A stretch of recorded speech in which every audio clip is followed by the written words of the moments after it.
Kanina pa nga namin ni baby inaantay na magising ang daddy dahil may iuutos kami. At pagkagising niya nga, ipinalagay ko na sa kanya itong mga binili kong anti-collision foam wallpaper. Inarrange na nga namin depende sa pagkakasunod-sunod na gusto ko. Tapos paisa-isa niya ng kinabit. Kailangan na nga din ito dahil malikot na si baby at nakakagapang na talaga siya. At dahil sobrang dikit nito, yung 4 sides lang talaga yung tinanggalan namin.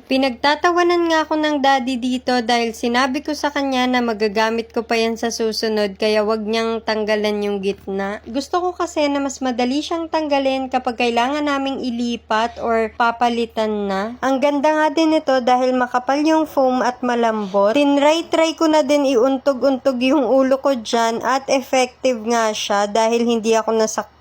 Syempre, hopefully, hindi mauntog si baby. Pero at least, kapag minsan may mga hindi inaasahang pagkakataon, mas safe siya.